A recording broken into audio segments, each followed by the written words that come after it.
안녕하십니까? 오늘도 우리 아이들에게 들려줄 이야기거리를 고민하는 아빠. 그래서 우리 아이들이 다양한 시각과 올바른 가치관을 만들어가길 바라는 평범한 아이들의 평범한 아빠. 모래종과 함께하는 오아들의 강함입니다. 자, 오늘 우리 아이들에게 들려줄 이야기 새 에피소드를 시작해 보도록 하겠습니다. 지난번 제가 이제 예절을 이야기하다가 이상하게 이제 인류 진화 뭐 이런 거에 관한 이야기로 좀 빠졌었는데, 오늘은 그 진화 이전의 문제인 인류의 탄생과 거기에 관한 이야기를 해보려고 합니다. 그래서 우리 아이들에게 인간으로 태어났다는 것 자체만으로도 우리가 얼마나 행운을 갖고 태어났는지를 알려주고 싶기 때문입니다.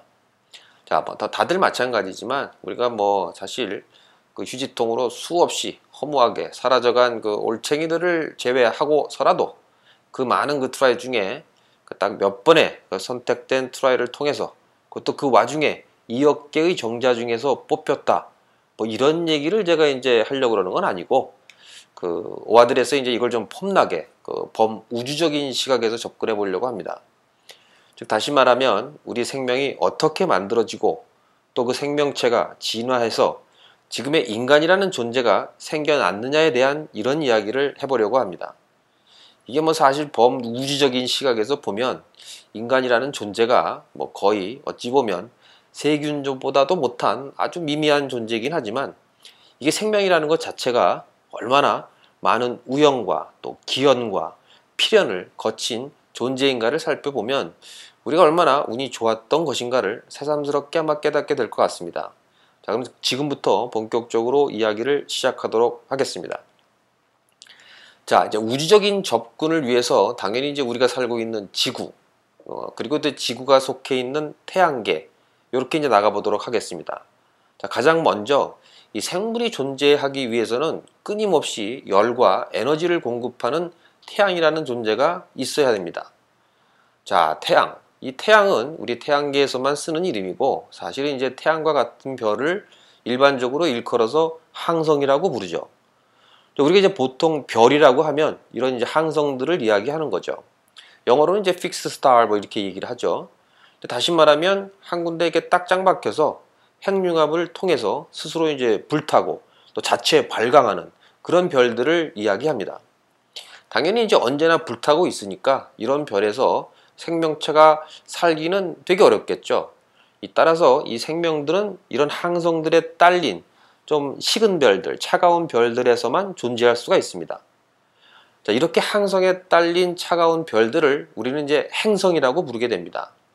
이 태양계에서는 그런 행성이 지구를 포함해서 8개가 있죠.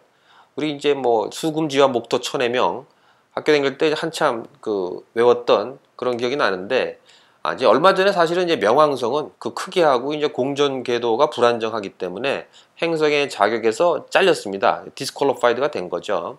그래서 지금은 이제 8개라고 이야기를 합니다.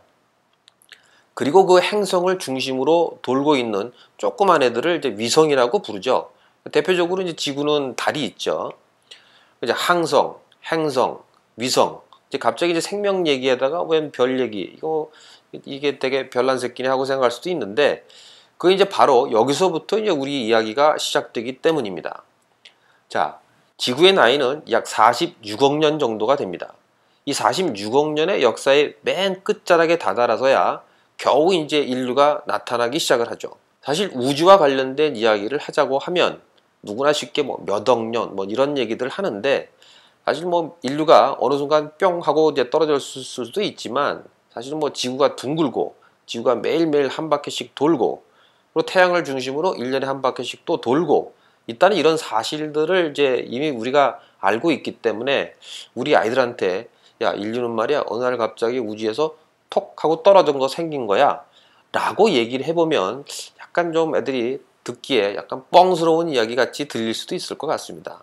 물론 종교적으로야 어느 날 이제 뿅 떨어졌다, 그리고 이제 그런 절대자 입장에서 보면 우리가 느끼는 이제 몇 억 년 이런 것들이 우리가 느끼는 하루 정도에 불과할 수도 있고 나름 설명할 수도 있겠지만, 그래도 이제 우리가 현 시대에 맞게 나름 과학적인 접근을 한번 해보는 것도 재밌을 것 같습니다.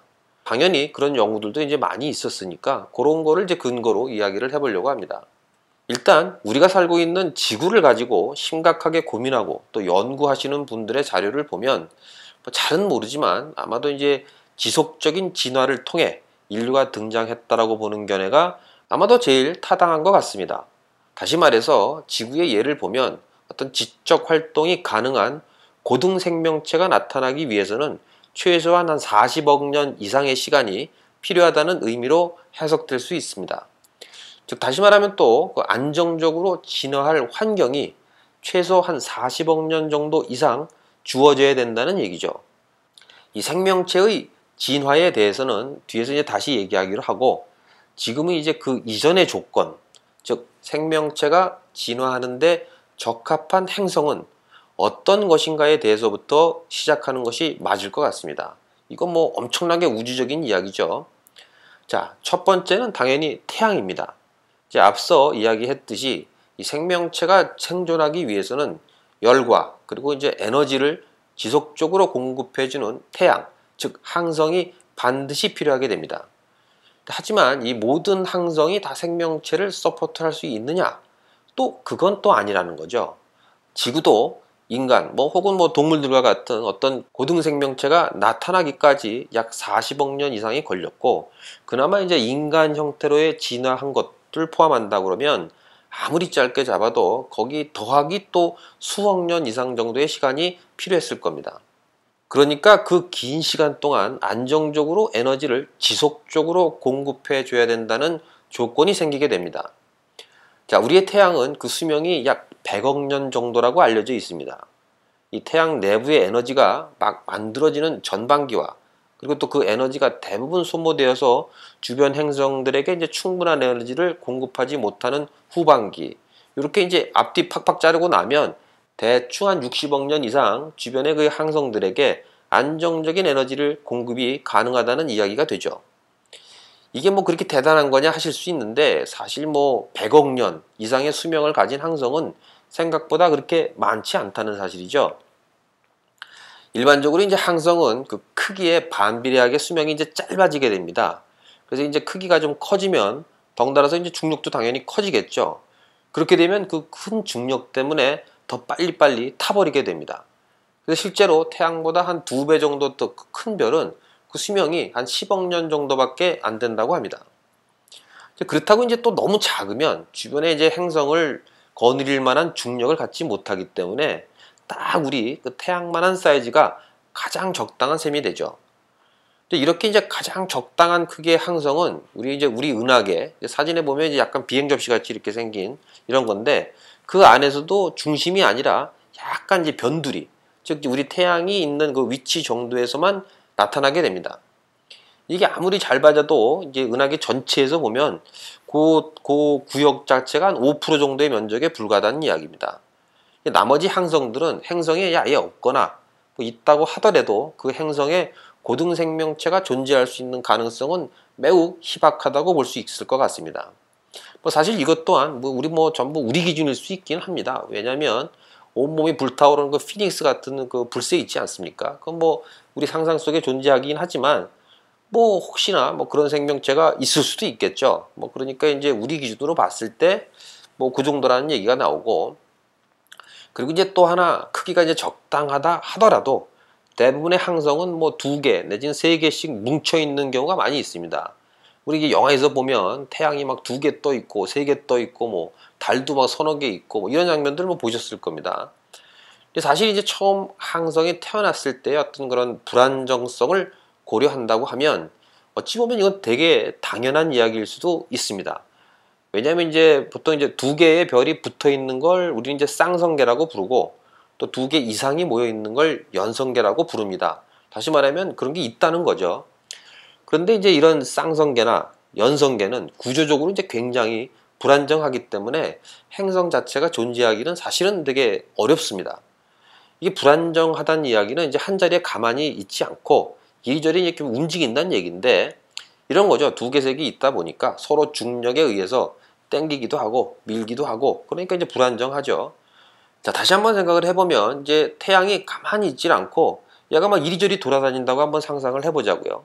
그렇게 되면 태양에 비해 한 10,000분의 1 정도밖에 안 되는 이런 지구 같은 행성들은 태양 두세 개가 있으면 걔들한테 일로 끌려다녔다, 절로 끌려다녔다, 뭐 하다가 어떠다 보면 튕겨나가기도 하고, 뭐 어쩌다 이제 태양으로 완전히 흡수되기도 하고, 이런 현상들이 나타나기가 쉽다는 거죠.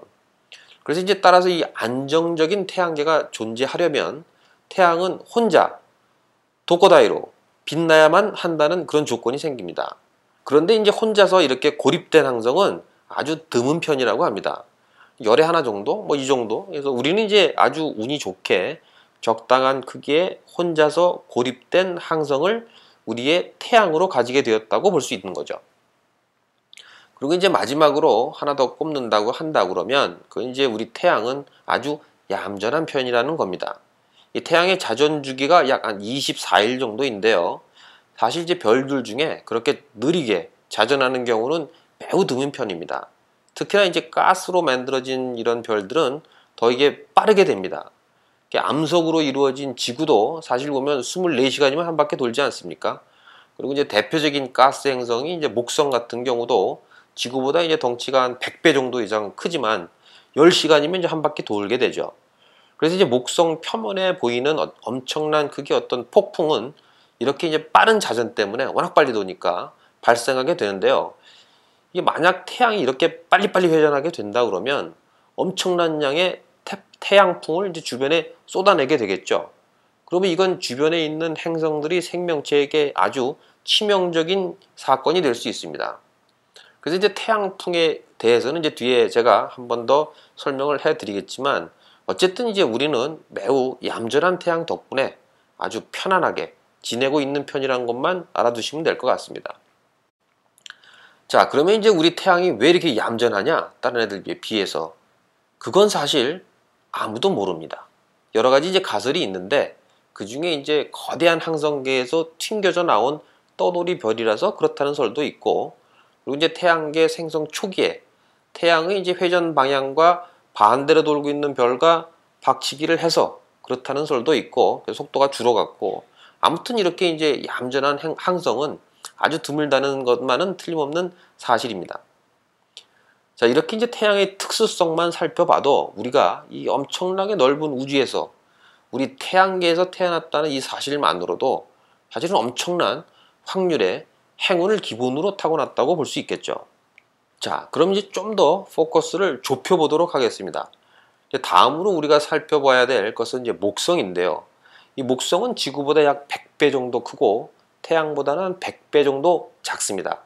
표면적인 이제 대충 그렇다는 얘기고, 지름으로 따지면 대충 한 10배 크고 10배 작다, 이 정도로 이해하시면 될 것 같습니다.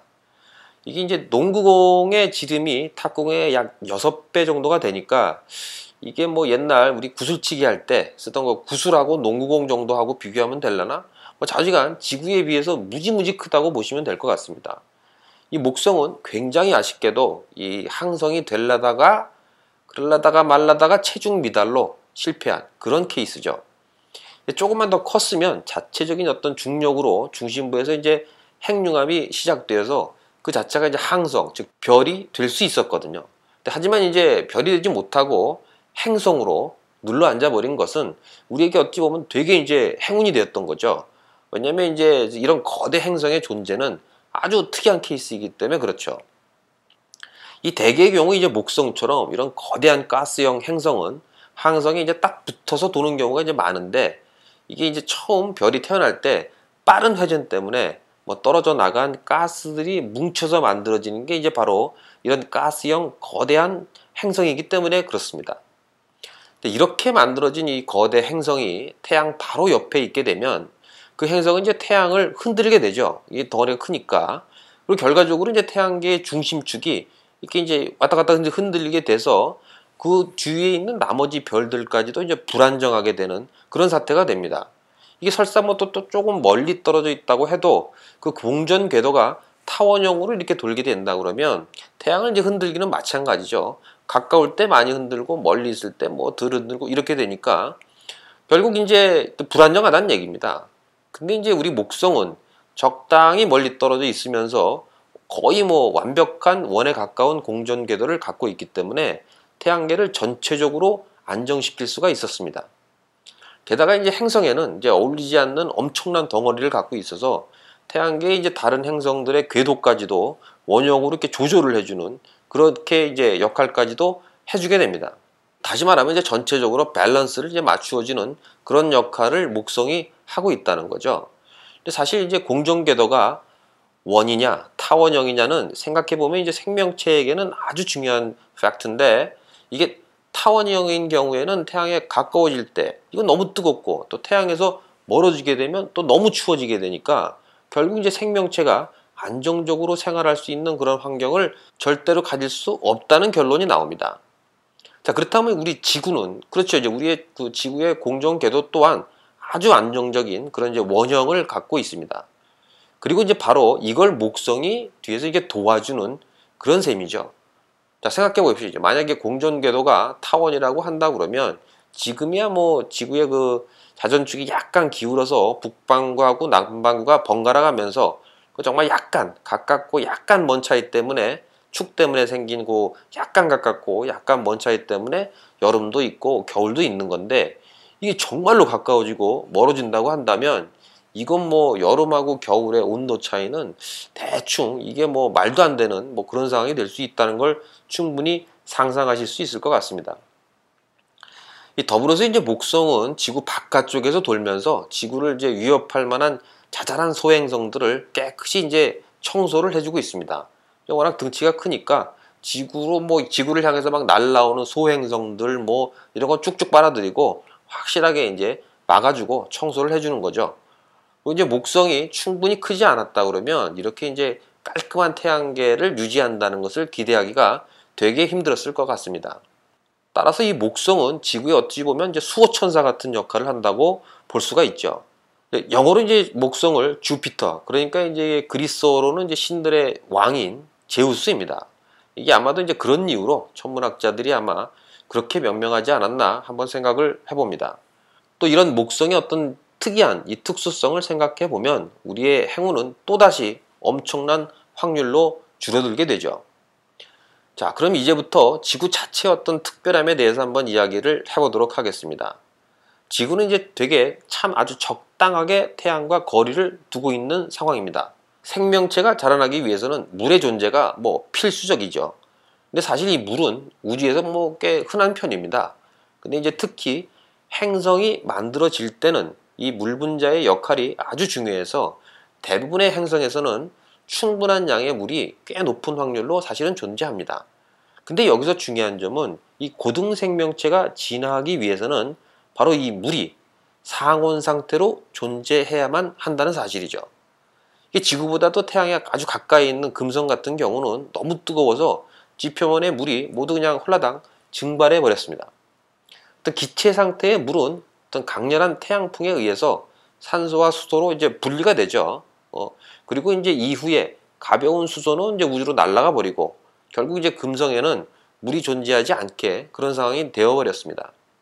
지구보다 이제 태양에서 조금 더 멀리 떨어진 화성의 경우는 이게 또 너무 추워서 대부분의 물은 얼어붙어 갖고 지하에 있을 것으로 추정들을 하고 있습니다. 다시 말하면 지구가 지금보다 태양에서 한 5% 정도 더 가깝다 그러면 물이 다 증발해 버렸을 것이고, 뒤로는 좀 여유가 있는데 한 15% 정도까지만 괜찮다고 합니다. 그 위로 들어가면 다 얼어버린다는 얘기죠. 결국 이 거리가, 요 레인지가 상온 상태의 물이 존재할 수 있는 범위라고 할 수 있습니다. 설사 그 정도의 거리에 있다고 하여도 사실 이제 공전궤도가 아까 얘기한 것처럼 타원이어가지고 이 범위를 들락날락 한다 그러면 또 당연히 안 되겠죠.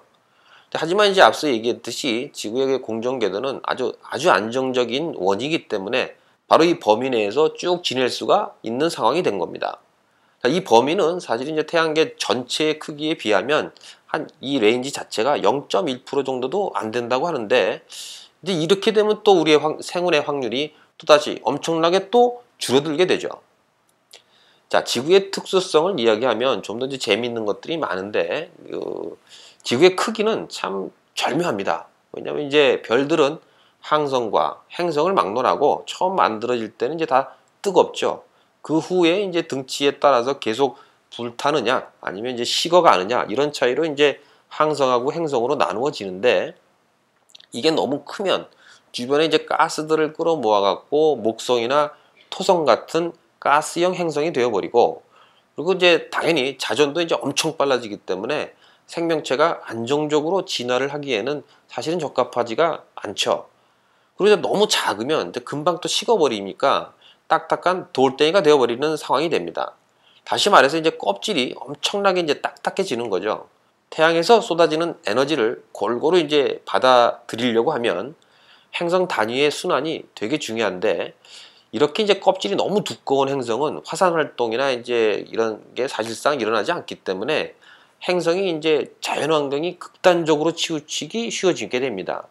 지구는 이제 딱 적당하게 커서 암석 행성으로 남으면서도 화산과 대기 활동이 이제 활발하게 일어나는, 그야말로 이제 살아있는 행성이라고 볼 수 있습니다. 또 이 지구는 행성들 중에서는 아주 특이하게 철과 같은 금속을 아주 많이 갖고 있는 그런 별입니다. 근데 여기서 이게 왜 중요하냐? 이 앞서 제가 이제 태양에 대해서 이야기할 때 태양풍에 대해서 이제 잠깐 언급을 했었는데요. 이 태양풍이라는 거는 태양 표면에서 발생하는 플라즈마에 의해서 전기를 띤 수소 이온이 우주로 이제 뿜어져 나오는 이런 현상을 말합니다. 이게 이제 자꾸 어려워지는데, 자주가 이게 엄청나게 강력해서 원자폭탄의 방사능과도 비교도 안 될 정도로 이제 강력하다, 이렇게 생각하시면 될 것 같습니다. 이게 지표면에 그대로 떨어진다면 생명체가 완전히 몰살당하는 것은 물론이고 지구의 어떤 대기조차도 우주로 그냥 다 날아가 버릴 정도의 상황이 될 수 있습니다. 근데 이제 우리는 어떻게 그런 태양풍 아래에서 죽지 않고 이렇게 살아남을 수 있었느냐? 그건 바로 지구만이 갖고 있는 자기장 때문입니다. 이 지구 자기장이 끊임없이 이 태양풍을 막아내고 있는 거죠. 자, 이 자기장은 일반 행성에서는 뭐 거의 나타나지 않는 현상인데요. 당연히 이제 태양계에서는 지구만이 유일하게 자기장을 갖고 있고, 멀리 이제 눈을 돌려봐도 자기장을 갖고 있는 행성 자체는 사실상 쉽게 찾을 수가 없습니다. 이 지구 자기장이 생기는 원인은 아직까지도 뭐 정확히 밝혀지지는 않았지만, 과학자들은 이제 지구가 철 성분을 이제 많이 포함하고 있기 때문에 그렇다라고 이제 추측들을 하고 있습니다. 지구 내부에는 이제 우리가 보면 내핵과 외핵, 그리고 이제 제일 바깥에 멘탈, 그 제일 껍질도 지각, 이렇게 이제 구성이 되어 있는데, 여기서 이제 외핵은 액체 상태로 이제 알려져 있죠. 근데 이 외핵에 철 성분이 이제 많이 포함되어 있어서 이 외핵이 회전할 때마다 마치 이제 발전기처럼 전기가 이제 발생하게 된다는 그런 이제 논리죠. 근데 이제 지구만한 별은 철과 같은 무거운 원소를 절대로 많이 가질 수가 없다고 합니다. 왜냐하면 이 지구만한 사이즈의 별은 철같이 무거운 금속을 끌어당길 수 있을 만한 그 중력이 충분하지 않기 때문이죠. 근데 이제 지구는 이 덩어리에 비해서 철이 이상하게 아주 많다는 사실이죠. 이게 참 특별한 얘기인데, 이 생명체가 살기 위해서는 지구만한 사이즈가 적당한데 그 사이즈에는 자기장을 발생시킬 만한 철이 없다, 이런 이제 모순이 발생하게 됩니다. 과학자들은 그 원인을 지구가 생성되는 초기에 거의 한 화성 정도만한, 거의 이제 지구 크기의 반만한 크기의 어떤 다른 별과 충돌을 했을 거라고 이제 추정을 하고 있는데, 이 천문학자들은 이제 이 가상의 별을 테이아라고 이제 부르기도 합니다. 어쨌든 이 테이아와 지구가 충돌을 해서 두 별이 갖고 있는 철이 더해졌다는 거죠. 이렇지 않고는 이제 지구만한 별이 이 정도의 철을 자체적으로 가지게 된다는 것을 설명할 방법이 없다고 합니다. 그래서 이제 이 엄청난 충돌을 자이언트 충돌 이론, 혹은 뭐 빅 스플래시라고 이제 하는데, 이 스플래시라는 명칭만 갖고 보면 이제 두 개의 돌덩어리가 부딪히는 것보다는 돌멩이가 이제 물에 철퍼덕 떨릴 때 물방울이 이제 푹 튀는, 뭐 대충 이런 느낌이 더 강합니다. 그러니까 이제 어떤 딱딱한 두 물체의 충돌이라기보다는 약간 뭐 젤리 타입 같은 형태의 것들이 부딪히는 그런 느낌이 더 맞을 것 같다는 생각이 드네요. 이제 지구가 막 생겨났을 때쯤이니까 아직 이제 지표면이 이제 식지 않아서 약간은 이제 물렁물렁했을 수도 있겠죠. 그래서 뭐 지구 역사 초기에 발생한 이 빅 스플래시가 그 지구에게 이제 충분한 양의 철을 제공하기도 했겠지만, 또 하나의 중요한 선물을 지구에게 주게 됩니다. 바로 그것이 달이죠. 이 달의 지름은 지구의 한 4분의 1 정도에 육박할 정도로 되게 큰 그런 위성입니다. 태양계에서 따져봐도 5번째 정도로 큰 위성이죠. 이게 뭐 사실 일반적으로 엄마별의 한 10분의 1 정도를 넘어가는 위성은 거의 이제 존재하지가 않는다고 합니다. 대부분 뭐 수백분의 1, 뭐 수천분의 1 이런 경우가 이제 대부분이라고 하죠. 달이 근데 이렇게 커다랗게 된 이유는 앞서 말씀드린 그런 이제 빅 스플래시로 인해서 지구의 멘탈이 상당수가 튀어나가서 만들어질 가능성을 가장 높게 이야기를 합니다. 이렇게 큰 위성은 엄마별의 자전에 영향을 이제 많이 미치게 되는데 그 결과 지구의 자전축은 매우 안정적으로 유지가 됩니다. 이 자전축이라고 하는 것은 태양 주위를 도는 공전면에 비해서 이 자전 중심축이 기울어진 정도를 의미하게 되는데 이게 사실 자주 바뀌면 그 별의 환경이 아주 급격하게 이제 바뀌게 되죠. 그래서 자전축이 한 2, 3도만 더 기울어도 지구에는 빙하기가 올 정도라고 하니까 자전축의 안정이 얼마나 중요한지를 이제 감이 오실 것 같습니다. 지구와 나름 비슷한 크기의 화성은 달처럼 이제 큰 위성이 없이 자전축이 이제 수십 도로 계속 바뀌곤 합니다. 그래서 이제 만약 지구가 화성처럼 수십 도씩 자전축이 이렇게 바뀌었다고 한다 그러면 사실 뭐 지구에는 엄청난 기상이변으로 해서 이 생명체가 살아나기가 되게 어려웠겠죠. 근데 또 하나 이제 달은 지구의 이제 물을 이리저리 잡아당겨서 조석을 이제 발생을 시킵니다. 밀물과 썰물을 이제 얘기하는 거죠. 이 조석 덕분에 지구의 바다는 풍부한 이제 영양분과 산소를 고르게 섞을 수 있었고 이것은 또 해양 생물의 어떤 진화에 좋은 환경을 제공하게 됩니다. 자, 이렇게 유용한 달을 가지고 있게 된 원인은 빅 스플래시라고 제가 말씀을 드렸는데 이 빅 스플래시의 규모가 아주 이제 교묘했다는 거죠. 충돌이 이게 너무 작으면 튀어 올라간 맨틀이 다시 지구로 떨어졌을 거고 충돌이 너무 크면 지구가 이제 뭐 빡빡해졌을 테니까 이 둘 다 생명체에게는 뭐 다 안 좋은 그런 상황이 됐겠죠. 근데 일단 두 큰 별이 충돌하는 그 빅 플래시의 확률도 사실 뭐 매우 희박한 얘기지만 그 충돌의 규모가 달과 같은 위성을 만들 정도의 크기였을 확률은 더욱더 희박하다는 것이 이게 뭐 엄청나게 희박하다는 얘기를 하려고 하는 겁니다.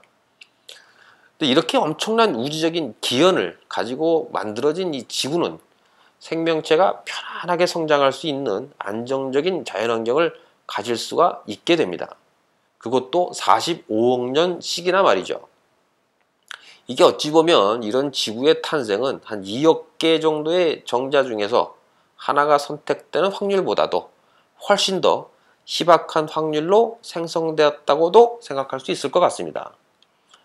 자, 이제 우리의 관심은 지구의 생명체의 탄생과 진화로 이제 좁혀지게 됩니다.